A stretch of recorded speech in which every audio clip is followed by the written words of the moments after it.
नाव काय तुझं? सविता दौलतराव वांड्रे. जन्मतारीख? 12 ऑक्टोबर 2000. उंची किती आहे? 5 फूट 2 इंच, नाही 5 फूट 1 इंच. 5 फूट 1 इंच मोजली होती का? हो.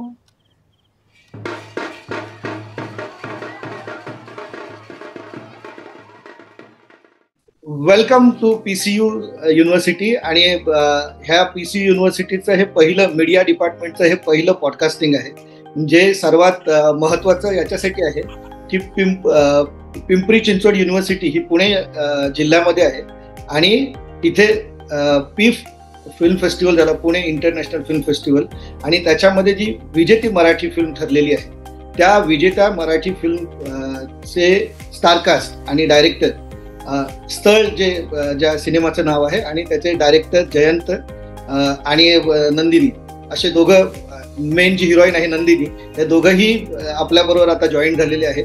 तर पहिली गोष्ट म्हणजे की जयंत आणि नंदिनी, तुमचं दोघांचंही स्वागत PCUच्या या पॉडकास्टमध्ये. आणि सर्वात महत्त्वाचं म्हणजे तुम्हाला दोघांनाही अभिनंदन, तुमच्या दोघांचंही अभिनंदन. तुमचा हा जो प्रवास आहे स्थळ अ मॅच नावाची जी तुमचा जो सिनेमा आहे त्याची सुरुवातच एकदम भन्नाट झाली टोरंटो पासून, म्हणजे टीफ पासून PIF पर्यंत हा जो तुमचा जो प्रवास आहे त्याच्यासाठी, आणि ते सर्व विजेता प्रवास आहे. मध्ये अजिंठा वेरुळा फिल्म फेस्टिवलमध्ये पण तुमचा सिनेमा खूप गाजला, तिथेही पुरस्कार मिळाला. मला पहिलं तर या संपूर्ण प्रवासाबद्दल सांगा की गेल्या 6 महिन्यांमध्ये टीफ पासून PIF पर्यंत काय झालं, तुम्ही कसे पोहोचले? थँक्यू सो मच नरेंद्रजी, खूप खूप धन्यवाद. तुमच्याशी आपण बोलतो, आम्ही बोलतो. बघा, स्टीप नाही, स्थळचा प्रवास सुरू झाला टीपपासून. जसं तुम्ही सांगितलं, आमचा वर्ल्ड प्रीमियर झाला होता टोरंटो इंटरनॅशनल फिल्म फेस्टिवलला.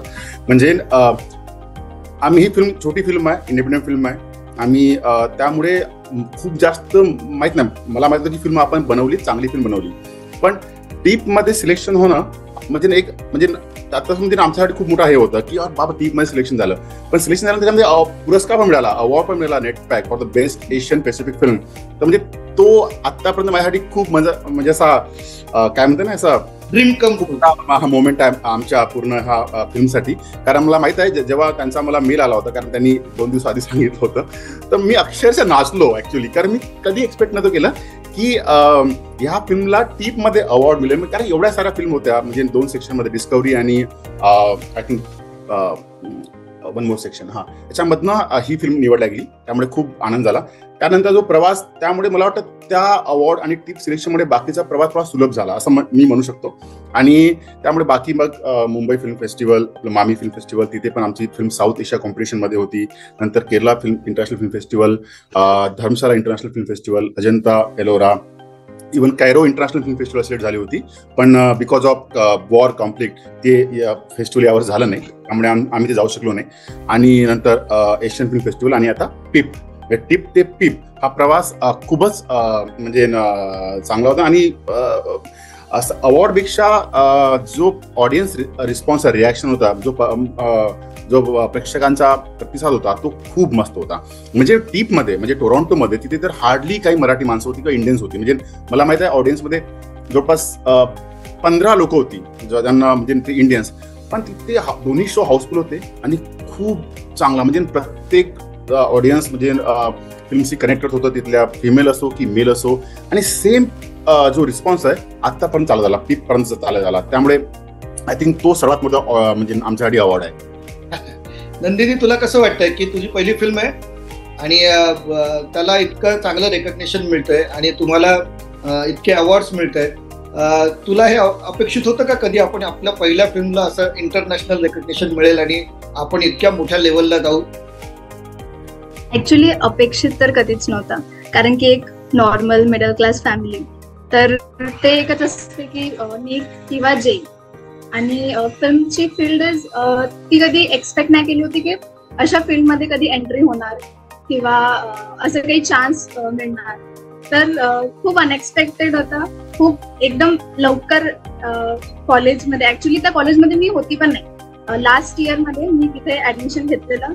आणि ती एक नोटीस आलं होतं की ऑडिशन्स आहे ऍक्टिंग, तर एक एक्साइटमेंट होती की म्हणजे एक आशा होती की सिलेक्ट झालं पाहिजे. आणि सिलेक्ट झाल्यावर इज लाईक म्हणजे खूप मी नाचली ऍक्च्युली. जेव्हा सरांचा कॉल आला की तू सिलेक्टेड आहे, तर मी खूप खूप ओरडली आणि नाचली. तर ते खूप मस्त अनएक्सपेक्टेड होतं एकदम. अरे वा, ग्रेट ग्रेट. जयंत, मला एक ना म्हणजे एकूणच सिनेमा पाहताना स्थळ मी संभाजीनगरमध्ये अजिंठा वेरुळा फिल्म फेस्टिवलला पाहिली आणि तिथे जो ऑडियन्सचा जो रिस्पॉन्स होता मला वाटतं तो खूप महत्वाचा होता. प्रत्येक जण येऊन सिनेमाबद्दल बोलत होता आणि त्याचा जो एंड आहे तो आपण आता सांगायला नको इथे, पण त्याचा जो एंड आहे ना त्याच्याबद्दल जयंत खूप चर्चा झाली. मला ना एक जाणून घ्यायचंय तुमच्याकडून की तुम्हाला ही अशी गोष्ट का सुचली, कशा प्रकारे, का म्हणजे कशा पद्धतीने सुचली आणि ही आपल्या गावामध्ये म्हणजे डोंगरगाव ना, त्या डोंगर गावामध्येच केली पाहिजे असं तुम्हाला का वाटलं? ही गोष्ट ऍक्च्युली मी याच्या आधी एक स्क्रिप्ट लिहिली होती, मराठी स्क्रिप्ट. ती फिल्म मी मागच्या 10 वर्षापासून बनवण्याचा प्रयत्न करतोय. ठीक आहे, पण ती अजून त्याचं मला वाटतं की त्याचं काय म्हणतं योग यायचा आहे. पण इन बिटवीन मला ही फिल्म सुचली 2017 मध्ये ऍक्च्युली, जेव्हा मी ऍक्च्युली ह्या सर्व गोष्टी अबाउट अरेंज मॅरेज एडिशन आपण लहानपणापासून बघत आलेलो आहे. म्हणजे माझ्या पण 2 बहिणी आहेत, त्यांचं पण अरेंज मॅरेज झालं, बाकी बहिणींचं पण अरेंज मॅरेज झालं, तर आपण इतर पण आपल्या आजूबाजूला तर लहानपणापासून आपण बघत आलो आहे. पण ही फिल्म या विषयाबद्दल लिहावं असं मला वाटलं 2017 मध्ये, 16 मध्ये जेव्हा मी माझ्या एका भावासोबत गेलो होतो एका बैठकीला, त्याच्या बैठकीला. मी गावाला गेलो होतो, तर ते अनायसे तेव्हा एक बैठक होती, तर म्हणलं चला, तर ते म्हणे चला, तर मी गेलो आणि पहिल्यांदा मी खूप वर्षानंतर म्हणजे लहानपणी इथं गेलो बघितला आपण, तर खूप वर्षानंतर मी तो पूर्ण ते बैठक कार्यक्रम बघितला. तेव्हा मला पहिल्यांदा थोडंसं अनकम्फर्टेबल वाटलं, म्हणजे फ्रँकली स्पीकिंग, म्हणजे ते सर्व प्रश्न वगैरे ना तेव्हा. आणि जेव्हा मी, कारण लहान असताना बघितला, पण आपण प्रश्न तेव्हा विचारत नाही आपण, कारण आपण ते परंपरागत चाला आहे तर तेवढं आपण क्वेश्चन करत नाही. पण मी जेव्हा 2016 बघितलं तेव्हा म्हटलं की यार काहीतरी देयर इज समथिंग रॉंग. जेव्हा मी परत मुंबईला आलो आणि शेफालीला सांगितलं की मी एक्झॅक्टली सांगितलं कसं होतं, का होतं, मुलगी कशी येते, काय येते, तर म्हणजे जस्ट ऑब्झर्वेशन तसे माझे. तर तिने म्हटलं की यार यू शुड राईट, म्हणजे तू याच्याबद्दल लिही, हे कर, म्हणजे काहीतरी बनव, म्हणजे शॉर्ट फिल्म बनव, लिही, वॉट एव्हर. आणि मी ती लिहिली आणि ऍक्च्युली मी एक फ्लो मध्ये लिहिली कहाणी, म्हणजे विदिन अ मंथ मी ही एक पूर्ण स्क्रिप्ट संपवली होती, म्हणजे कम्प्लीट केली होती. आणि 2017 मध्ये आणि पण बनली आता, कारण मधामध्ये मी थोडं बाकी वेब याच्यामध्ये वगैरे थोडं बिझी होतो रायटिंग आणि याच्यामध्ये, त्यामुळे मी जेव्हा ते संपलं तेव्हा मी म्हटलं आता याला बनवायची. तर ऍक्च्युली तर म्हणजे असं विचार नव्हता केला, इन्स्टंटली आलं ते. ऍक्च्युली तो प्रसंग बघितला आपण आणि आपल्याला वाटलं की याच्याबद्दल लिहावं, तर ऍक्च्युली आणि ती स्क्रिप्ट मी लिहिली आणि आता ते आम्ही बनवली. सॉरी, तुमचा दुसरा प्रश्न का होता?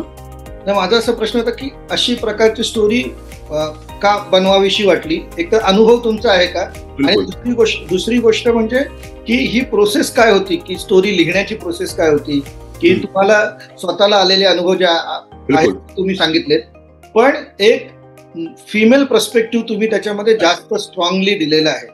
राईट, ठीक आहे. म्हणजे आपण फेमिनिस्ट स्टडी जर या सिनेमाचा केला तर त्या पद्धतीचा आपण त्याला आपण त्या स्ट्रक्चरमध्ये ठेवू शकतो, फेमिनिस्ट स्ट्रक्चरमध्ये, आणि त्याचा अभ्यास करू शकतो. बिलकुल. तर हे असं कसं?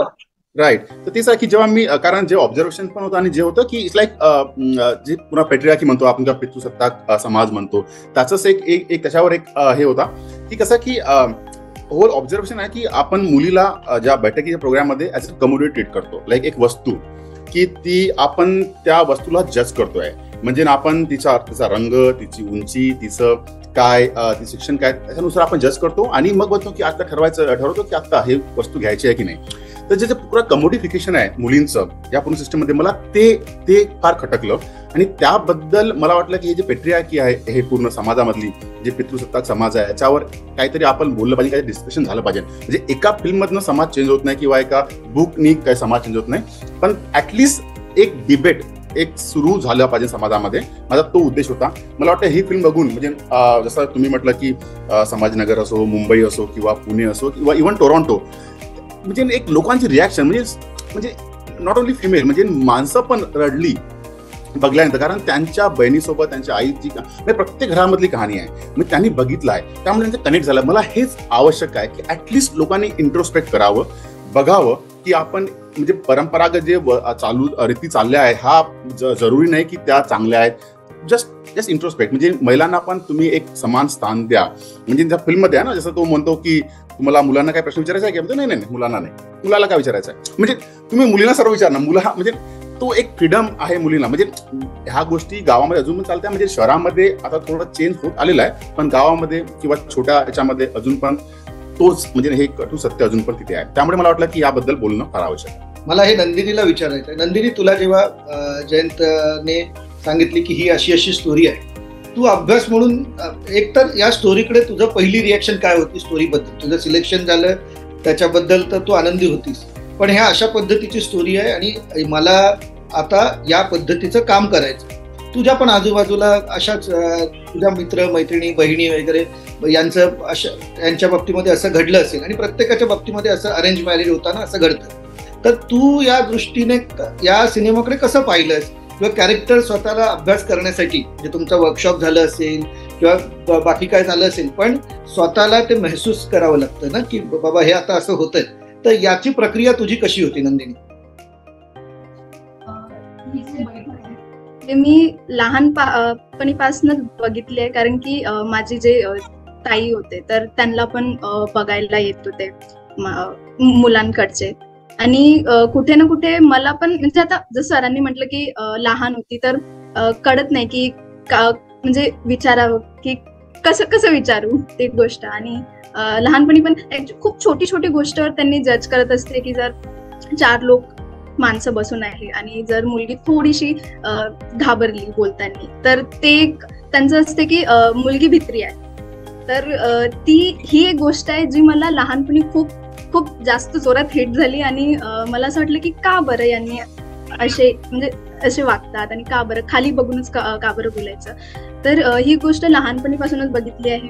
बैठक पण मला पण दादा आहे तर त्यांचे पण लग्न झाले, तर त्यांची पण बैठक बघितली मी. तर कुठे ना कुठे खूप फॅमिलियर झालं होतं ही गोष्ट.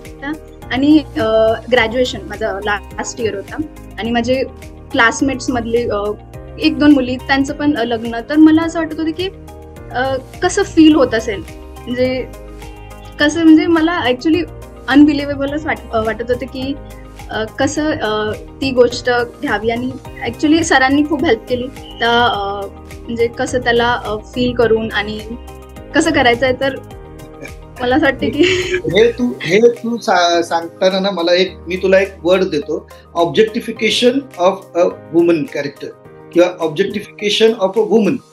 हे जेव्हा म्हणजे इट्स अ ऑब्जेक्टिफिकेशन आणि कमॉडिटी त्याला रेफरन्स जयंतने दिला. हे जे तू पाहिलंच आजूबाजूला तुझ्या, तर तू म्हणतेस की त्याने तू डिस्टर्ब झालीस. ह्याचं रिॲक्शन म्हणजे या संपूर्ण सिनेमाचं रिॲक्शन तुझ्या पर्सनल पर्स्पेक्टिव्हवर कसं झालेलं आहे की तू आता घडणाऱ्या म्हणजे उद्या तुझंही लग्न होईल तेव्हा या ऑब्जेक्टिफिकेशनला किंवा कमॉडिटी जे सिम्बल्स ज्याने जयंतने ज्या पद्धतीने म्हटलं की कमॉडिटी सारखं ट्रीट केलं जातं, याला तू आता या सिनेमानंतर कसं पाहतेस किंवा तुझ्या आजूबाजूच्या लोकांना सुधारण्यासाठी तू काय करू शकशील? मला असं वाटतं की हे जे फिल्मचा जो पॉइंट आहे ते खूप प्रत्येक लोकांकडे पसरला पाहिजे, कारण की ही खूप मोठी गोष्ट आहे. आणि मला असं वाटतं की आता थोडं बहुत कमी झालं आहे. आणि जर समोर कधी माझ्यावरती गोष्ट आली तर मला नाही वाटत की मी ते सहन करून घेणार किंवा एक्झॅक्ट त्याच ट्रेडिशन वेनी मी जाऊ शकणार. मला असं वाटतं की थोडं म्हणजे माझ्या टाइमपर्यंत थोडं चेंजेस होणार. आणि मला असं वाटतं की मी जास्त ही फिल्म लोकांपर्यंत आणि सगळ्यांनी लोकांपर्यंत पोहोचायला पाहिजे, कारण की थोडं चेंज येणार सोसायटीमध्ये. लोकांना कळणार की हे म्हणजे बरोबर नाहीये. जयंत, एक प्रश्न. तू काहीतरी बोलत होती. Cinema is hope. ओके. मला एक प्रश्न मला असा इथे विचारावा वाटतो की जेव्हा एक स्टोरी झाली, लिहून झालं, तुम्ही प्लॅनिंग केलं असेल, ही म्हणजे नंदिनी असेल आणि त्याचे इतर कॅरेक्टर्स असतील, म्हणजे मला कुठला कॅरेक्टर आवडलं माहिती आहे, नंदिनीची एक मैत्रीण जिथं त्या खर्रा करणाऱ्याबरोबर प्रेम होतं. आणि अशी खूप प्रेम प्रकरणं आपण गावागावांमध्ये पाहिलेले. आमच्या मुंबईमध्ये पण असंच होतं. म्हणजे बसस्टॉपवर प्रेम, सिद्धिविनायकाच्या रांगेमध्ये प्रेम, आणि तुम्ही खर्रा करताना तो खर्रा त्या दुकानात काम करणारा मुलगा आणि नंदिनीची मैत्रीण ह्याच्यामधलं प्रेम. नंतर ते पुढे जाऊन पळून जातात सिनेमावर. पण मला हे कॅरेक्टर्स कुठे सापडले, पहिलं एक तर कॅरेक्टर्स कसे जुळवून आणलात आणि ह्या कॅरेक्टर्सला तुम्ही तयार करताना ह्या सर्व माणसांना कसं शोधून काढलं? स्क्रिप्ट लिहिताना ऍक्च्युली मी आधी म्हटलंय की हे सर्व ऑब्झर्वेशन्स आहे, स्लाइस ऑफ लाईफ आहे. ऍक्च्युली हे सर्व कॅरेक्टर मी बघितलं. मी त्याच गावातला आहे ज्या गावामध्ये फिल्म शूट झाली आहे, डोंगरगाव. माझा जन्म झाला, ज्या घरामध्ये मी फिल्म शूट केली त्या घरामध्ये माझा जन्म झाला. आता ते घर आमचं नाही आहे, पण त्या घरामध्ये ते आमचं गाव आहे, तिथे आमची शेती आहे. जे कॉलेज दाखवलं आहे ते माझं ज्या कॉलेजमध्ये मी शिकलो, नंदिनी पण शिकली 11वी 12वी, तर ह्या सर्व गोष्टी मी बघितलेल्या आहे. तर हे ऑब्झर्वेशन, आणि मला वाटतं की हे कारण मी अजून पण म्हणजे मी गावाशी म्हणजे एकदम आहे जुडून आम्ही. कारण मी जरी मी मुंबईत राहतो तरी मी जेव्हा जातो आपल्या गावाला वर्षातून 2-3दा म्हणजे भेट देतो, म्हणजे भेटतो, जातो, शेतामध्ये जातो. त्यामुळे मी कनेक्टेड आहे आणि मला ते कॅरेक्टर माहीत आहे. ते लिहिताना मला वाटतं ते आपोआपच आले, कारण लिहिताना मला माझं गाव आठवतं. मी जेव्हा लिहितो स्क्रिप्ट तर मला माझं गाव आठवतं, ते लोकेशन, मला ते घर दिसतं, मला ते माणसं दिसतात. त्यामुळे नॅचरली ते सर्व आलं. इव्हन लोकेशन म्हणजे मला वाटतं की हे घर कोणतं असलं तर मला माहित नाही, म्हणजे मला ते माझं घर आठवतं, ते अंगण, ते हे हा शेत कोणतं असतं ते माझं, ते आमचं जे शेत आहे ते आठवतं. जे माणसं आता कॅरेक्टर कोणा बेस करायचं आहे तर मला ते गावातली लोक आठवतात.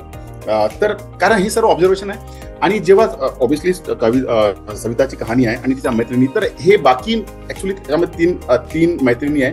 तिघींचं पण लग्नाबद्दल काय सुरू आहे, म्हणजे त्यांचं हिचं एक मुलगी आहे तिचं तिला पाहणा येतं, जुळत नाही. एक मुलगी आहे तिचं कोणावर प्रेम आहे. एक मुलगी आहे ती दोघी म्हणजे दिसायला थोडी सुंदर आहे, म्हणजे सो कॉल्ड सुंदर. आपल्या जे भारतामध्ये आहे ना की सुंदरताची जी व्याख्या आहे की गोरं म्हणजे सुंदर, फेअर अँड लव्हलीचा जो कॉन्सेप्ट आहे, त्यामुळे मला हे थोडं कॉन्ट्रॅक्शन दाखवायचं होतं.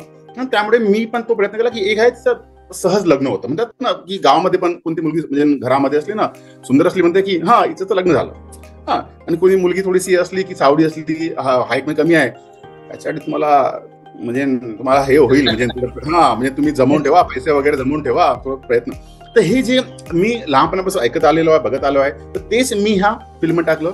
आणि जो खर्रा आहे तो अनफॉर्च्युनेटली तो आमच्या विदर्भामधला एक कल्चर, काय म्हणते, एक एलिमेंट बनलेला आहे तिथे, म्हणजे कल्चर झालेला आहे तो खर्रा. म्हणजे त्यामुळे तो फिल्म मध्ये येणं आवश्यक होताच, कारण ते सत्य आहे ते.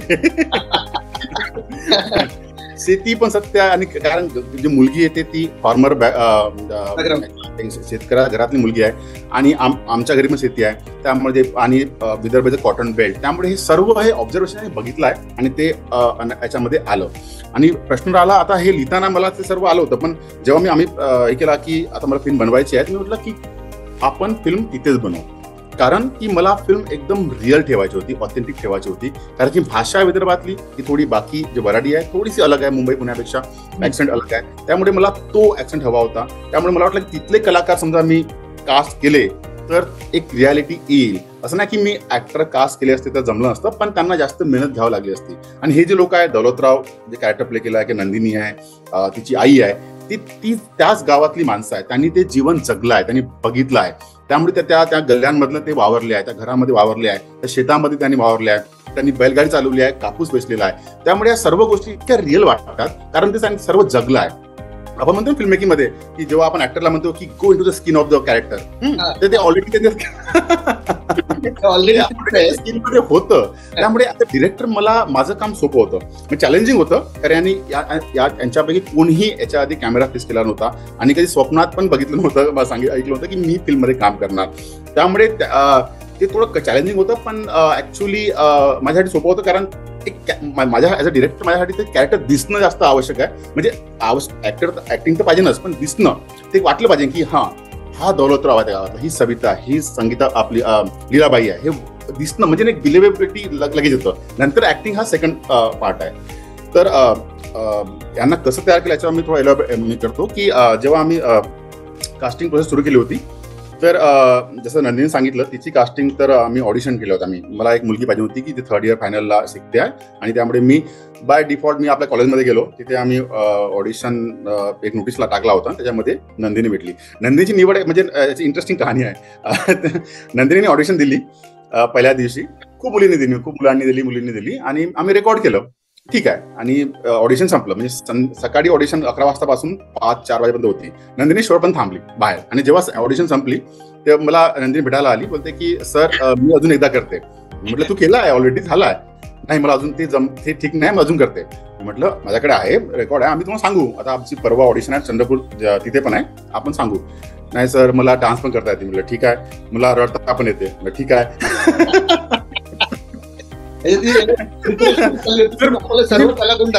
हा, तर सर मला एक मिनिट, ठीक आहे, काही हरकत नाही, तू जा, आम्ही सांगू तुझा रिझल्ट काय.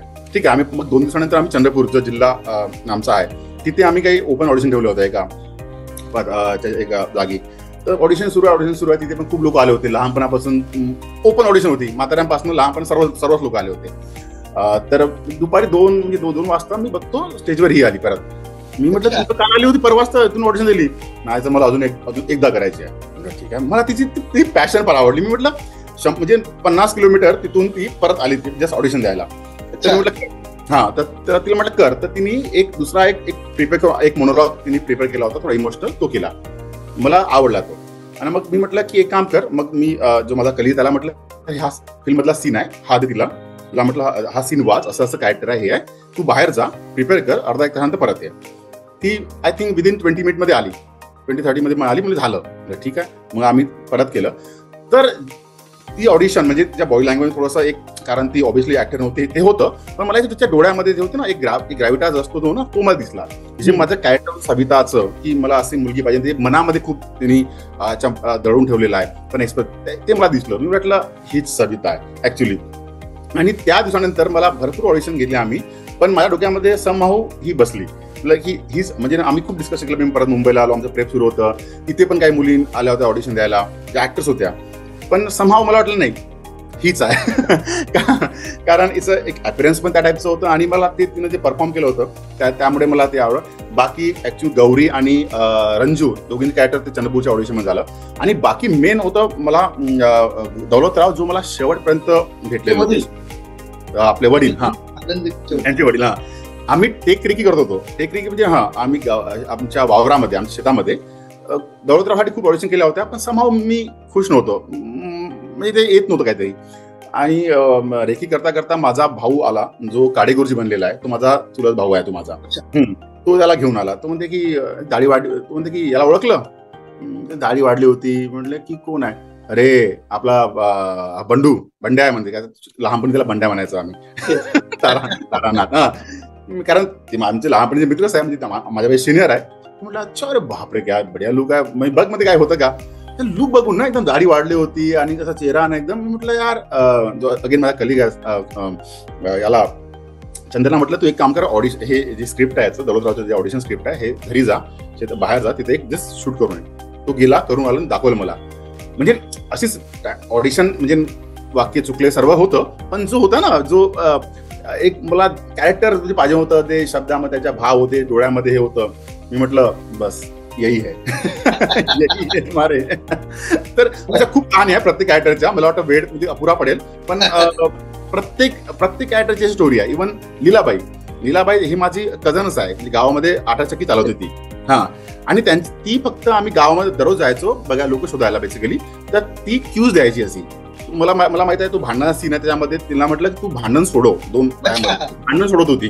पण भांडण सोडवताना मला वाटलं की यार ही इतकी कन्व्हिन्सिंगली भांडण सोडवत आहे, आणि बिलकुल मी मोबाईलला शूट करतो आणि बिलकुल तिला कॉन्शियस होत नाही. तर मी म्हटलं ही बढिया करू शकतं. तर मी म्हटलं चलो ही लीलाबाई. तर आमचं कास्टिंग ना माझं कसं की कोणी दिसलं, अरे हा गावामध्ये हा दिसतो आहे, तू बोलून दाखव थोडंसं. मला फक्त बघायचं होतं की हा किती कम्फर्टेबल आहे इन फ्रंट ऑफ कॅमेरा. आणि बाकी मी म्हटलं की ॲज अ डिरेक्टर मी करून घेईल, बाकी जे इमोशन घालायचे आहे ते माझं काम आहे, पण मला ते दिसणं फार गरजेचं होतं. बस या टाईप कास्टिंगमध्ये बाकी भरपूर कहाणी आहे, पण इन शॉर्ट की असं झालं. आणि पण चॅलेंजिंग होतं, कारण या लोकांनी खूप त्रास दिला. खूप असा त्रास त्रास दिलास म्हणजे. पण तुला जेव्हा तुला एक्सप्लेन करण्यात आली की सविता ही अशी आहे, सविताला या पद्धतीचा कॅरेक्टर डिझाईन जे सविताचं केलेलं आहे ते या पद्धतीने पुढे जातं. हा म्हणजे एकूण एक साधी मुलगी प्रेमात पडते, प्रेमात पडल्यानंतर लग्नाच्या टेन्शन नंतर ते जुळत नाही म्हणून टेन्शन, आणि मग फॅमिलीचा कन्सर्न, तिच्या एकूणच सोशल स्ट्रक्चरमुळे आलेलं ते टेन्शन आहे.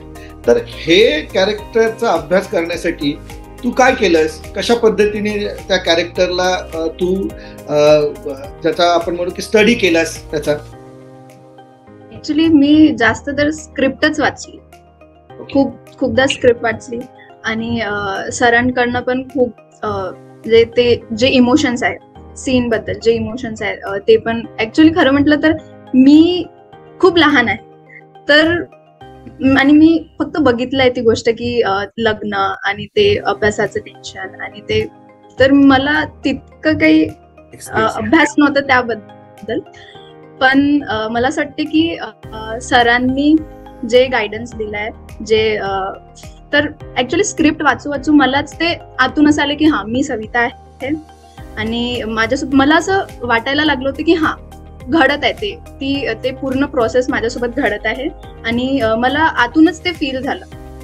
म्हणजे मला असं काही खूप म्हणजे आय डोंट नो, मला ते स्क्रिप्ट वाचू ते खूप म्हणजे मी त्या सविता कॅरेक्टरमध्ये पूर्ण ढलली होती की हा मी सविता आहे, माझा रंग थोडा काळा आहे आणि मला थोडं, तर ती हळूहळू प्रोसेस करता मी पूर्ण असं बोलू शकते की हा सवितामध्ये कन्वर्ट झाली. पण सविता हे जे कॅरेक्टर आहे, या सविता या कॅरेक्टरला ती अगोदरपासूनच खूप कॉन्फिडंट आहे. अगदी शेवटच्या क्षणापर्यंत मधला जर तिचा जो क्लॅश आहे, कॉन्फ्लिक्ट जेव्हा येतो सिनेमामध्ये, तो तेवढा जर भाग सोडला पण त्याच्यामध्येही ती कॉन्फिडंट आहे. तर हा कॉन्फिडन्स येण्यासाठी तू काय पाहिलंस, कशा पद्धतीने त्याचा अभ्यास केलास, नक्की काय केलंस की तिचं हे जे जर्नी जी आहे, या जर्नीला आपल्याला स्क्रीनवर आणायचं आहे. सरांनी तुला मदत केली ही गोष्ट आहे, पण एक कलाकार म्हणून जसं तू आता इतक्या 2-4दा ऑडिशन देण्यासाठी गेलीस, हे कन्व्हिक्शन कुठून आलं, ते कुठल्या पद्धतीच्या तू कॅरेक्टर डोळ्यासमोर ठेवलेस की हे आपल्याला असं करायचं आहे, अशा पद्धतीने काय रेफरन्स होते का या कॅरेक्टरसाठी तुझ्यासाठी? नाही होते. मला म्हणजे स्क्रिप्ट वाचून मला इमॅजिन होऊन जात होतं की हा असं आहे, आणि मी त्या सिच्युएशन मध्ये राहिल्यानंतर मला कसं फील होणार त्या गोष्टीबद्दल, ते पूर्ण एन्व्हायरमेंट बद्दल मला कसं फील होणार. आणि म्हणजे असं जास्त काही इंटरेस्टिंग नाही की मी एक कोणत्या कॅरेक्टरला घेऊन म्हणजे त्यांच्या गायडन्स मध्ये, तसं काही नाही, बट जस्ट फील करून आणि हळूहळू ते आतूनच आलं. ते मला म्हणजे असं काही आय डोंट नो, पण मला असं काही करायची गरज नाही पडली. सॉरी, रेफरन्स मध्ये लाईफ होती. तुमच्या त्या स्थळ या सिनेमामध्ये ते जे गाव आहे ना, गावच एक कॅरेक्टर आहे, बरोबर? ओके, तर हे गाव जे डोंगरगाव म्हणून तुम्ही आय लव्ह डोंगरगाव तिथे आलेलं आहे. हा प्रवास कसा आहे की डोंगरगाव, आय लव्ह डोंगरगाव असं बॅनर आलं तिथे, पण लोकांची मानसिकता नाही बदलली. लोक अजूनही त्या प्रिमिटिव्ह स्टेजमध्ये आहेत, जिथे आजही मुलीला बघण्यासाठी लोक, म्हणजे सिनेमाची सुरुवातच असं फेटा बांधलेले आहेत, सर्व ते गमछे बांधलेली माणसं, जसं काही आपण आमच्याकडे मुंबईत असं आलं असतं तर दरोडीवर आले तसं वाटलं. पण ते विदर्भातली ती स्टाईल आहे, संपूर्ण बांधून जाणं, नंतर तिथे गेल्यानंतर काढून असं उपरणं, असं घेणं, खांद्यावर घेणं. हे कॅरेक्टर्स आणि हे गाव वसवताना काय गोष्टी लक्षात होत्या? आणि एक तर I love Dongargaon he signboard आली तरीही मानसिकता बदलली नाही, याचं ऑब्झर्वेशन काय आहे? मला वाटतं ही प्रत्येक गावासाठी लागू होतं. म्हणजे जरी मी डोंगरगावमध्ये फिल्म सेट केली, कारण काही पारंपरिक गोष्टी चालल्या आहे. म्हणजे गाव काय, मला वाटतं ही पूर्ण समाजाचा प्रॉब्लेम आहे. गाव असं की शहर असं म्हणतात ना की पेट्रियार्की जे आहे ते प्रत्येक जागी आहे. गावामध्ये नेकेड आहे, इथे शहरामध्ये थोडी पॉलिश आहे बेसिकली, पण आहेत. तर त्यामुळे कारण ती मी तिथला आहे, मी ते जीवन जगलो आहे, मी बघितलं आहे, त्यामुळे मी तिथे सेट केली. पण मानसिकता म्हणजे आता ह्या गोष्टी आहे, जोपर्यंत कोणी क्वेश्चन करत नाही ना, जो म्हणजे काही एक रिबल होत नाही तोपर्यंत चालत राहतात. कारण आणि म्हणजे लग्न तर एक आहेच, पण प्रत्येक जागी पेट्रियार्की आहेच. म्हणजे वर्कप्लेसला असो किंवा पॉलिटिक्समध्ये असो, कुठे असो, म्हणजे हे अजून पण आपण महिलांना एक दुय्यम स्थान देतच आलो आहे. म्हणजे फिल्म इंडस्ट्रीमध्ये पण बघा, म्हणजे किती विमेन लीड फिल्म किती बनतात आणि किती सक्सेसफुल होतात, किती विमेन फिल्म मेकर्स आहेत. म्हणजे हे तर आहेच. आणि पार्लिमेंटमध्ये बघा किंवा पॉलिटिक्समध्ये बघा, तर याचं प्रमाण फार कमी आहे. तर ह्या गोष्टी प्रत्येक जागी आहे. लग्नामध्ये खूप जास्त, कारण ॲज अ वाईफ म्हणजे म्हणतात ना की जसे जावेद सरने पण तुम्ही संभाजीनगरला होते तेव्हा म्हटलं होतं की म्हणतात की मेरे पास माँ आहे, ठीक आहे, बोलते की अरे किंवा मे माँ क्या की माँ मेरे देव क्या, माँ और lady is a emotional character. Exactly value आहे त्याला, पण when it's come to reality there is no value for it. Exactly कि माँ के चरणों में स्वर्ग है, बोलतो की बाप के चरणों में क्या है फिर. तो म्हणतो की या टाइप मध्ये की तुम्ही जेव्हापर्यंत तुमचा जन्म झाला, अरे माँ बनी तो उसका क्रेडिट तो मुझे मिलना चाहिए ना. जिस दिन वो उसके पहले वो तुम्हारी बेबी थी, जिस दिन मैं पैदा हुआ फिर माँ बन गई. तो सब कुछ माँ को आपने देवी क्यों बनाई है, उसको पहले ह्यूमन बनाओ ना, उनको इंसान बनाओ, इंसान से ट्रीट करो, देवी मत बनाओ उसको. फिर वो माँ आपकी देवी है और आपकी बीबी और आपकी बेटी वो कोण आहे. तो वो है, तो ऍक्च्युअली ते आहेच, ते आहे समाजामध्ये खूप डीपली रुटेड आहे. त्याला वेळ लागेल थोडासा बाहेर यायला मला वाटतं. आणि तोच प्रयत्न पण होता की ह्या गोष्टींबद्दल थोडं बोललं जावं आणि त्याला हे करावं. आणि बाकी जे तुम्ही ऑब्झर्वेशन, ते गमछा वगैरे आहे, ते ऑब्झर्वेशनच आहे. आणि म्हणतात ना की फिल्ममध्ये तुम्ही बघितलं असेल की या आपला माइंडसेट तोच आहे, पण because of globalisation, because of पूर्ण जे काय म्हणतं एक आपलं जे हे वर्ल्ड आहे, कोणतं त्याला म्हणतात भौतिक सुविधा, काय म्हणतात इंग्लिश त्याच्यामध्ये की मटेरियलिस्टिक वर्ल्ड. आपली हातामध्ये मोबाईल आलेला आहे, आपण व्हॉट्सअप हे करतात, पण तुमचा याच्यामध्ये म्हणजे आजकाल जो शब्द आहे व्हॉट्सअप युनिव्हर्सिटी, की लोक व्हॉट्सअप युनिव्हर्सिटीमध्येच तुम्हाला वाटतं की हेच जग आहे. नाही, म्हणजे तुमचं इथं काही चेंज होत नाही, पण तुम्हाला पाहिजे LED टीव्ही, मोबाईल फोन, हे गाड्या सर्व आहे, पण तुमचं हे काही चेंज होत नाही. तर ही खूप दुःखद गोष्ट आहे आणि अनफॉर्च्युनेट आहे, पण मला वाटतं हा चेंज व्हायला हवा. म्हणजे एक तर मला त्या सिनेमातलं काय आवडलं माहिती आहे का, की तुम्ही तुमचा जो स्थळ जी ही फिल्म आहे ही कंटेम्पररी जास्त ठेवण्याचा प्रयत्न केला. म्हणजे तुमच्या सिनेमामध्ये 90चा नॉस्टॅल्जिया पण आहे, गाणी आहेत आणि एकदम भारी गाणी आहेत, एकदम दिल चिरकेट. आणि त्याचबरोबर आजचं व्हॉट्सअपमध्ये आय लव्ह यू पाठवणं पण आहे, ठीक. तर हे दोन्ही गोष्टी साधताना, आणि मला नंदिनीला हे विचारावं लागेल की नंदिनी, तुझी ही मैत्रिणीचं जे कॅरेक्टर आहे हे ते आपल्या खर्रावाला मित्राबरोबर अशा पद्धतीने एक्सचेंज करताना तुम्ही कशा पद्धतीने या सर्व गोष्टींकडे बघत होता? तुम्हाला आपणच आपसात जे आसपास घडतंय ते घडताना वाटत होतं की काहीतरी वेगळं वाटत होतं, की हे नाही, हे वेगळं आहे काहीतरी? ऍक्च्युली ग्रामीण भागात हे खूप नॉर्मल आहे, म्हणजे सगळ्यांनी बघितलं आहे. लव्ह स्टोरी असतेच कुठल्या ना कुठल्या गावात, कुठे ना कुठे कोणी ना कोणी म्हणजे पडतातच. तर ते एक पॉइंट ऑफ व्ह्यू होता की बघितलेलं आहे, तर ते कनेक्ट झालं. आणि सोबत पण डिस्कस करता करता, आणि ते जे कॅरेक्टर आहे गौरीचं, तर ती गौरीचं कॅरेक्टर मला असं वाटतं की प्रत्येक भागात बघितलेलं आहे. तर मला असं वाटतं की त्या पॉइंटवर म्हणजे सगळे कनेक्ट झाले आणि ती खूप छान असं दिसलं. ओके. आणि जयंत, एक गोष्ट आहे याच्यामध्ये, एक संपूर्ण या प्रक्रियेमध्ये, गाण्यांच्या प्रक्रियेमध्ये तुम्ही सविता आणि काळे सरांची जी लव्ह स्टोरी आहे ती दाखवण्यासाठी एक वॉंकार वाईचं ते नोट वापरलेलं आहे. आणि त्याला म्हणजे लगेच कनेक्ट याच्यासाठी झालो प्रेक्षक होतो, कारण की ती खूप इमोशनल कनेक्ट आहे. इतकी वर्ष आपण 1980 पासून ते ऐकतोय, बघतोय. मला एक इथे प्रश्न असा विचारायचा आहे की ही नोट वापरावी असं का वाटलं, आणि मग त्याला स्लोमो मध्ये तुम्ही त्या दोघांची लव्ह स्टोरी दाखवली, तर ती कशा पद्धतीने तुम्ही ती प्लॅन केली? एक तर वॉंकार वायचा in the mood for love वापरण्याचं म्हणजे ते तर युनिव्हर्सल नोट आहे, पण ते वापरण्याचं कारण काय होतं आणि मग ते अशा पद्धतीने एकत्र आणण्यासाठी एक इमोशनल कनेक्ट प्रेक्षकांना तो मिळतो. तर ही प्रक्रिया कशी होती सर्व? हा म्हणजे हा प्रश्न मला वाटतं की ओंकार व्हायच्या आधी हिंदी सिनेमाने ते स्लो मोशन सुरू केला आहे. जो हिंदी फिल्म मध्ये लव होतं स्लो मोशन मध्ये होतं. म्हणजे ओंकार व्हाय तर मी आता डिस्कवर केला म्हणजे काही वर्ष आधी, पण आम्ही जोईदा वही सिकंदरचं स्लो मोशन गाणं मला अजून माहिती आहे की एक्झॅक्टली ते गाणं की गए मेरे हमसफर वॉट एव्हर की बहुत सारे गाणे आहे. पहिला नशा ते पण स्लो मोशन मध्ये होतं. पहिला नशा पहिला पूर्ण याच्यामध्ये तर आपल्याकडे पण झालं आणि तेच माझ्यासाठी ऍक्च्युली माझं जे मी तेच बघत आलेलो आहे. Yes I can say is a tribute to Omkar why, कारण ते जे वॉल्स होतं जे मला आणि आम्ही जेव्हा मी लिहिताना स्क्रिप्ट मध्ये होतो ना की स्लो मोशन मध्ये येणार, बट मी जेव्हा मी फिल्म फार आधी बघितली नाही, मी काही वर्ष आधी बघितली, म्हणजे मला वाटतं मी 3 वर्ष आधी बघितली असेल. तर एक ताजी होती तर म्हटलं की आणि मी म्हटलं की एक वॉल्स यूज करावं, नॉट की ओंकार व्हायचा वॉल्स यूज करावा, पण एक रेफरन्स होता की स्लो मोशन आणि वॉल्स. कारण सवितासाठी जे तिचं घरचं जे पूर्ण बैठकीचं तिचं घरचं जे पूर्ण दुनिया आहे ती एकदम रिअलिस्टिक आहे. मी म्हटलं कॉलेजची दुनिया आहे ही शुड बी अस्पिरेशनल, तिचं एक स्वप्न आहे.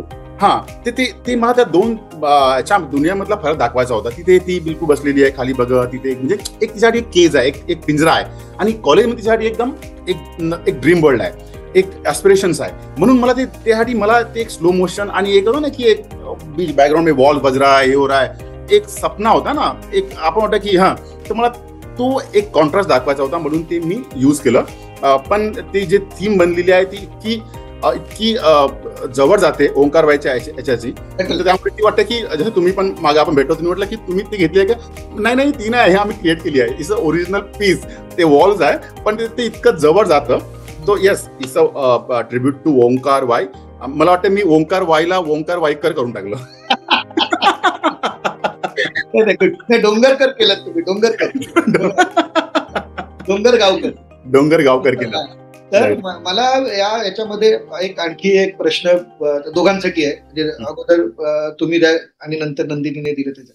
या संपूर्ण सिनेमामध्ये का why it is so global किंवा why it is so Indian, म्हणजे लोकल टच असलेला ग्लोबल सिनेमा, याच्यामध्ये तुम्ही खूप प्रश्न जे सध्या आपल्या देशामध्ये भेडसावत आहेत, म्हणजे पेट्रियार्कल सिस्टम ही तर आपल्या देशाचा प्रॉब्लेम आहे, अगोदरपासून आहे, अजून पण आहे, ज्याच्यावर आपण बोललो. पण इतर ज्या गोष्टी आहेत, म्हणजे शेतकऱ्यांच्या आत्महत्या असतील, शेतकऱ्यांचा कास्तकाराचा कापूस विकणं न विकणं असेल, त्याच्यानंतर कास्तकाराची तरुण पिढी ही मोबाईल आणि इतर गोष्टींमध्ये अडकलेली आहे आणि ती दिशाहीन आहे. ठीक आहे, तर या सर्व समस्यांना पण तुम्ही एक घेऊन आलात आणि त्या नॅरेटिव्हमध्ये सेट केलं त्या गोष्टीला. एक पहिली गोष्ट की या सर्व म्हणजे एका लव्ह स्टोरी बरोबर आणि तिकडच्या एका ज्या पारंपरिक जी लग्न घडण्याची जी प्रक्रिया आहे त्याच्यामध्ये या सर्व गोष्टींना एकत्र आणणं ही अगोदर ठरवलेल्या ड्राफ्टमध्ये होतं का? आणि किंवा जर नव्हतं तर मग कधी असा विचार करण्यात आला की आपण या सर्व गोष्टी पण टाकल्या पाहिजेत? कारण की मी मागे आठवत असेल तुम्हाला तर मी म्हटलं होतं की हा सिनेमा आधी संपू शकला असता. बरोबर. तुम्ही तो पुढे नेलात आणि त्याचं त्या पद्धतीने तुम्ही स्वतःचं आर्टिक्युलेशन दिलं आणि त्यांनी तुम्ही म्हटलं की मला हे सर्व दाखवायचं. तर हे अगोदरच्या ड्राफ्टमध्ये होतं का की नंतर त्याच्यामध्ये ऍड ऑन करण्यात आलं? नाही, ते आधीपासून होतं. कारण म्हणजे काही गोष्टी ऍड झाल्या हे झाल्या, पण ते म्हणतात ना की शेतकऱ्याच्या मुलीचं लग्न म्हणजे फक्त ते मुलीचंच हे नाही, त्यासाठी पूर्ण फॅमिली इन्व्हॉल्व, पूर्ण समाज हे होतो की म्हणजे ना की शेतकऱ्यासाठी आपल्या मुलीचं लग्न करणं is equal to finding a right price for his crop.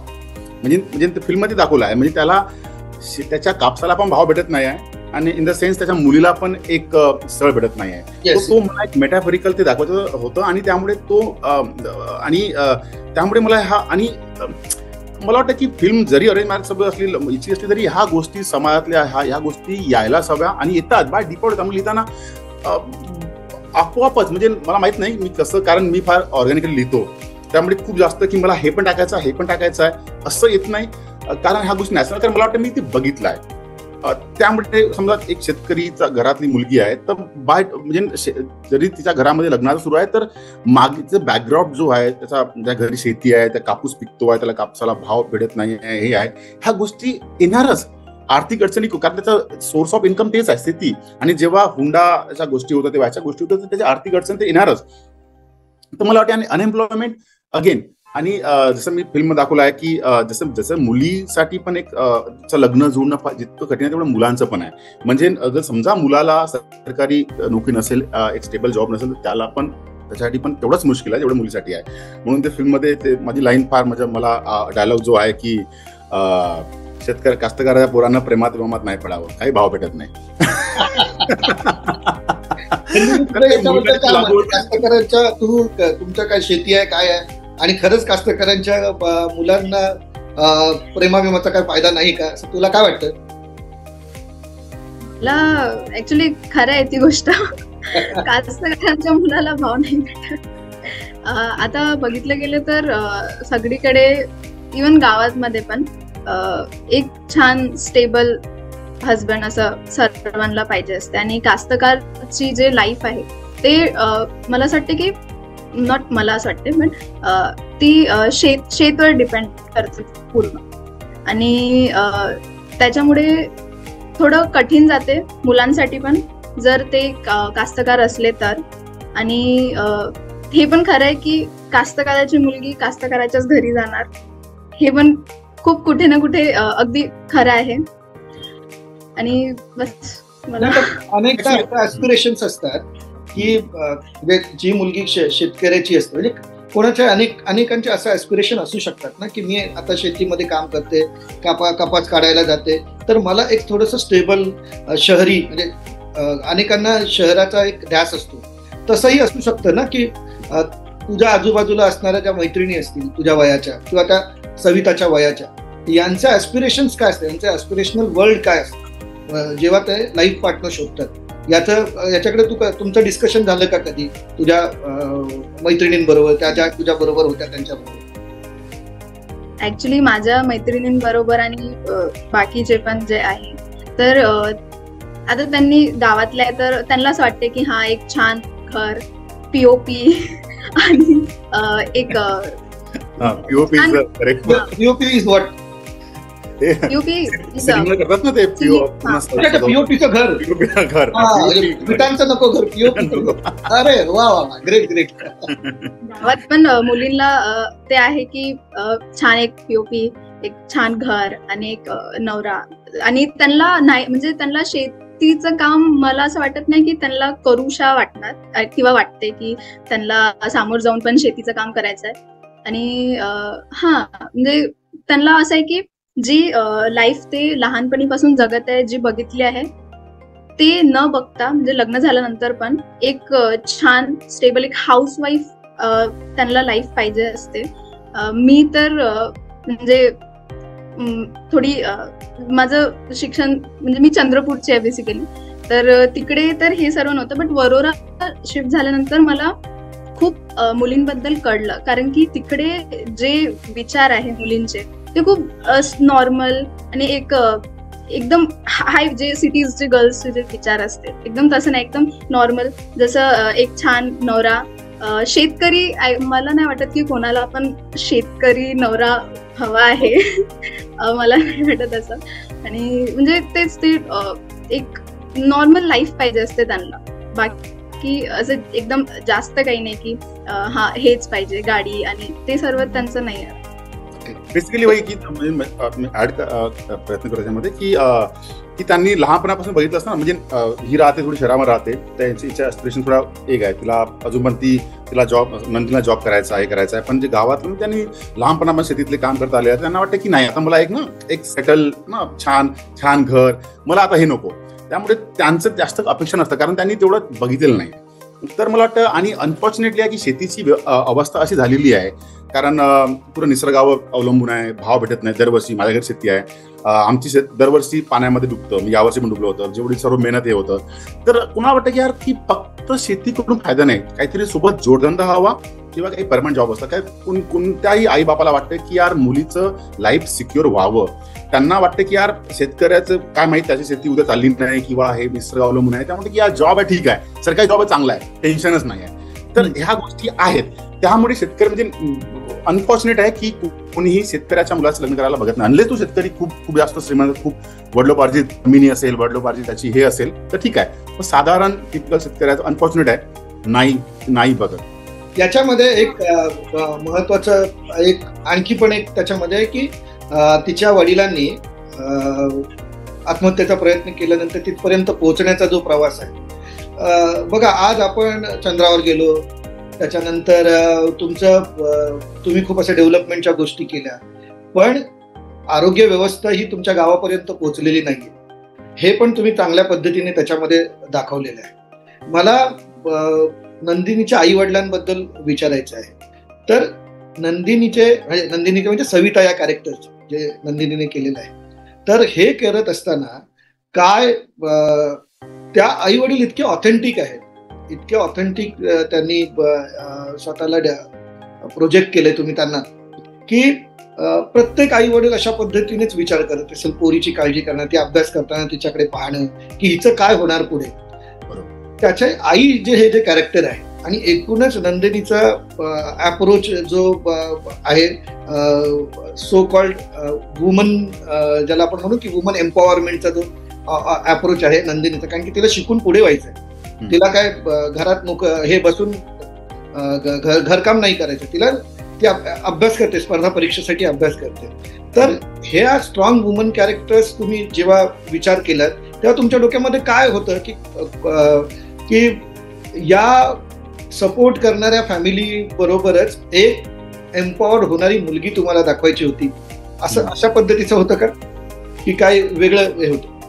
नाही, बरोबर आहे, ते तर होतंच. कारण जरी फिल्म मला हे सर्व हे अरेंज मॅरेज आणि पेट्रियार्की बोलायचं होतं, पण मला एक स्टेटमेंट पण म्हणू शकतो की एक जे कॅरेक्टरचं आहे हे कधी कुठपर्यंत म्हणजे काय सहन करणार, कुठपर्यंत म्हणजे इनफ इज इनफ, जे आपण त्या शेवाबद्दल वगैरे जास्त बोलू शकणार नाही आपण. पण एक होतं की एक एम्पॉवरमेंट बद्दल बोलायचं होतं मला, की त्यामुळे मी सगळ्या कॅरेक्टर तसं डेव्हलप झालेलं आहे. आणि राहिली गोष्ट आई वडिलांची, की जरी म्हणजे जर फिल्म बघितलं असेल त्याच्यामध्ये कोणी विलन नाही आहे, whole system is villain basically. याच्यामध्ये प्रत्येक सिस्टमचे हे आहे बेसिकली, काय म्हणते की आपण त्याचे फसलेलो आहे. हां, तर कारण आई जरी बघा त्यामध्ये तिला पण एक काळजी आहे, जरी तिला वाटतं की मुलीचं लग्न व्हावं, कारण एक सिंपल ना की यार माझी मुलगी हाईटमध्ये कमी आहे, सावळ्या वर्णाची आहे, त्याचं लग्न कसं होणार. आणि म्हणतात ना की मुलीचं लग्न याच्यासाठी बर्डन असतं बेसिकली. तिचं म्हणजे मुलीचं लग्न झालं की आम्ही मोकळं, या टाईपचा एक दृष्टिकोन असतो बेसिकली, की म्हणून की आणि त्या मुलगी समजा तुम्ही सावडी असेल तर मग तर त्यांचं जास्त बर्डन अजून वाढतं. तर म्हणून त्यांना आहे वाटतं की मुलगी आणि तुम्ही बघितलं असेल की तिचा भाऊ आहे, तो काहीच करत नाही, तो खर्रा खातो, हे करतो, टवाग पांठीला बसतो, हे करतो, तो एक राखमध्ये दिसतो. बापाला माहित आहे, आईवडिला माहित आहे की ही मुलगी आहे, हीच आमची चांगली लेख आहे, तो आपला बसलाय. पण अगेन त्याच्यामुळे पेट्रियार्की आहे, उसको तो म्हणजे तिचं आहे की ज्याला मुलीचं लग्न हे करून का, तिला ती शिकायला प्रयत्न करते, तिला ऑफिसर व्हायचं आहे, तिला MPSC एक्झाम द्यायची आहे, पण नाही भाई तू लग्न कर आणि जा. सर्व सिटी आहे ती आपली मूग झाली. मुलाला आपण हे करा पण तो आहे, तो त्याला माहित आहे त्याचं तेवढं कठीण म्हणजे आहे कठीण, पण एक दिसतो, एक कॉन्ट्रास्ट दिसतो. त्यामुळे मला वाटतं की जे तुम्ही म्हणता की कसं एवढं रिअल वाटतं आई वडील, कारण अगेन जसं मी आधी पण सांगितलं आहे, हे जस्ट ऑब्झर्वेशन तिथलेच लोक आहे. त्यामुळे जे परफॉर्म करताना आपण जसं मी म्हटलं की दौलतराव हे पण स्वतः शेती करतात आणि त्यांनी बघितलं आहे. दौलतराव यांनी पण खूप साऱ्या बैठकी अटेंड केलेल्या आहेत. लीलाबाई, तिला पण 2 मुलं आहेत, त्यांचं पण मुलाचं आता लग्नाचं सुरू आहे. तर मला वाटतं समाव कुठं ना कुठे हे मला वाटतं एक परफेक्ट कास्टिंग आणि त्यांचं हे सर्व जुळून आलं. म्हणजे मला वाटतं की खूप सारा जो एक रिअलिझम तुम्हाला दिसतं फिल्ममध्ये, that is because of the correct casting. Yes, आपण फिल्मवर खूप बोललो आणि फिल्मच्या एकूणच लोकांनी थिएटरमध्ये जाऊन फिल्म पाहावी याच्यासाठी आपण ती उत्सुकता कायम ठेवावी.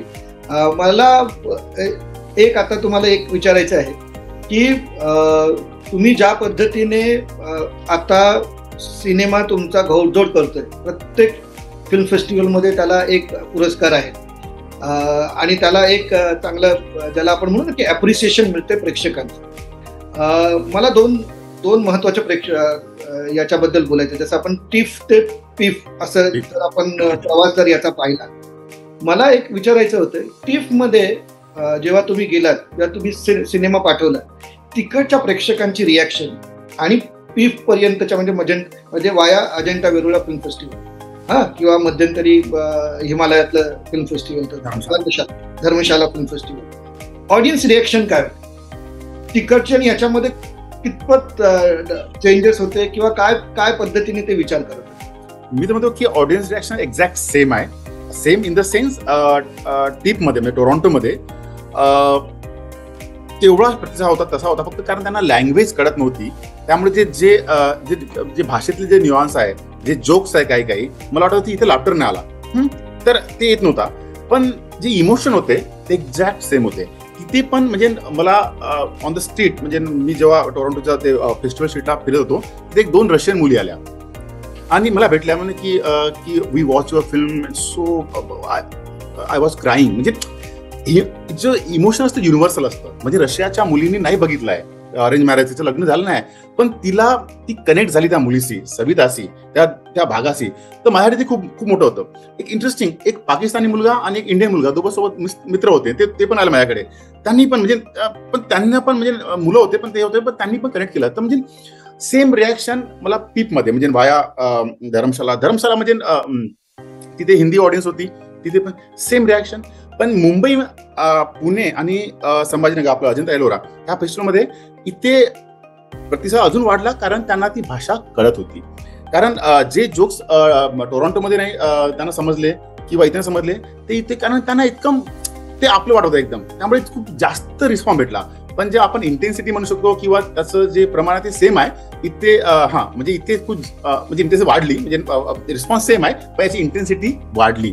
पण I think universally it is connecting basically, कारण इमोशन सेम आहे आणि प्रत्येक फेस्टिवल सोबत हा वाढत चाललो आहे. मला वाटतं की पुण्याची पहिली स्क्रीनिंगला म्हणजे बापरे सेम. मला वाटलं की चलो पुण्यात म्हणजे याच्यामध्ये FTIची ऑडियन्स असतील, इथे युनिव्हर्सिटीचे मुलं असतील, थोडे फिल्म क्रिटिक्स असतील, त्यामुळे थोडेसे बघतात ना. काय असतं की अनफॉर्च्युनेटली तुम्हाला म्हणत नाही मी क्रिटिकली पाहिलं जातं. आपण अनफॉर्च्युनेटली आपण डोकं बाहेर ठेवू शकत नाही. आपण कधी आपण दिल से देखते, दिमाग आई जाता है. तो आपण बघता की नाही, आपण हसणार ना तरी आपण हसणार, आपण रोखतो. यार हसा, यार तुम्हाला हसत हसा, तुम्ही थांबू नका की असं आहे.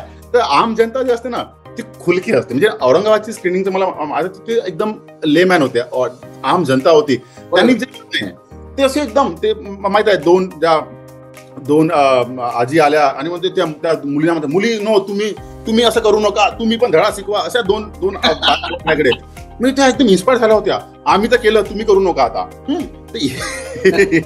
ही आहेत ना इंटेन्सिटी वाढत चालली आणि मला वाटतं की जेव्हा विदर्भामध्ये इकडे तिकडे पोहोचणार ती अजून वाढणार. नंदिनी, तुला कशा रिॲक्शन आल्या तुझ्या ऑन स्क्रीन अपिअरन्स पाहिल्यानंतर? ऍक्च्युली लोकांना खूप विश्वास करायला थोडं वेळ लागला, कारण की मी नॉन ऍक्टर आणि त्यांना असं वाटलं की ऍज अ नॉन ऍक्टर. आणि त्यांचं असे रिव्ह्यू होते की जे ट्रेंड ऍक्टर असते त्यांनी पण इतकं छान नाही करत जितकं तुम्ही. मला एक छान गोष्ट ऐकायला, म्हणजे त्यांनी एकच तारीफ केली की माझे डोळे खूप एक्सप्रेसिव्ह आहे. तर त्यांना माझ्या डोळ्यां थ्रू खूप असं टच झालं गोष्ट, जे मी कन्वे करायचा प्रयत्न करत होते ते त्यांना खूप चांगल्याने कन्वे झालं. आणि मला हेच आलंय की म्हणजे त्यांना विश्वासच नव्हता की नॉन ऍक्टर आहे. नॉट जस्ट मी बट बाकीचे पण कॅरेक्टर्स आहेत ते सर्व नॉन ऍक्टर आहे.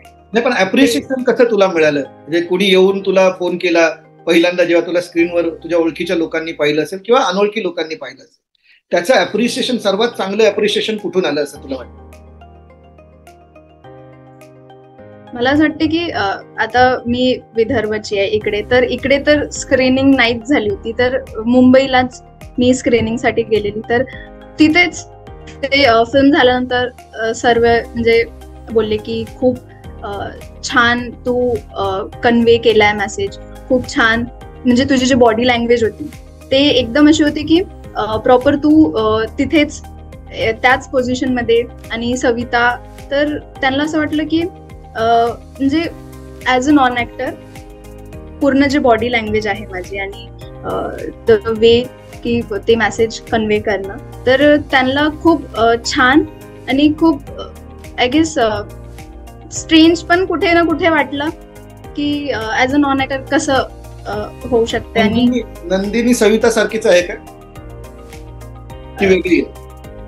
मला असं वाटतं सविता थोडं कमी बोलते, मी थोडी चुलबुली आहे असं मला वाटतं. ती थोडी चुलबुली आहे, थोडी इंट्रोवर्ट पण आहे सवितासाठी, थोडी इंट्रोवर्ट पण आहे मी. मला असं वाटतं सविता आणि मी थोडी कुठे ना कुठे सारखे आहे, इंट्रोवर्ट आहे. बाकी तर फुल डिफरंट आहे. सविता आणि नंदिनी खरंच खूप डिफरंट आहे. जयंत, हा शेवटचा प्रश्न आपला. मला एक जाणून घ्यायचं आहे की तुम्ही आता वेगवेगळ्या फिल्म फेस्टिवलमध्ये गाजताय. स्थळ या सिनेमाला खूप मागणी पण आहे वेगवेगळ्या फिल्म फेस्टिवल्समधून, कारण की त्याचा आतापर्यंतचा प्रवास एकदम जबरदस्त झालेला आहे. पुढे काय ह्याचं रिलीजचं तुम्ही कशा पद्धतीने करताय प्लॅनिंग, आणि तो सर्वसामान्य प्रेक्षकांना, जसं आता इथं नंदिनीच्या किंवा डोंगरगावातल्या लोकांनी अजून पाहिलाच नाही, तर डोंगरगावातल्या लोकांसहित महाराष्ट्र आणि जिथे जिथे मराठी पब्लिक आहे त्यांना हा सिनेमा कधी पाहता येईल, कधी तुम्ही रिलीज करण्याचा विचार करताय? प्रयत्न सुरू आहे आमचा. म्हणजे मला तर सर्वात जास्त आतुरता आहे, म्हणजे हे आहे की मला ही फिल्म पोहोचवायची आहे गावागावात. म्हणजे कारण ज्या प्रकारे रिस्पॉन्स आपण बघतोय फेस्टिवलमध्ये, मला वाटतं की ही फिल्म पोहोचायला हवी आणि त्याचे प्रयत्न सुरू आहे. आणि जसं तुम्हाला माहिती आहे की रिलीज एक छोटी film without any non faces, non names, थोडंसं कठीण असतं. पण आमचं बोलणं सुरू आहे, स्टुडिओशी बोलणं सुरू आहे. आय होप की ते लवकर रिस्पॉन्स करतील आणि ही फिल्म गावागावापर्यंत पोहोचेल. मला पोहोचवायची आहे. म्हणजे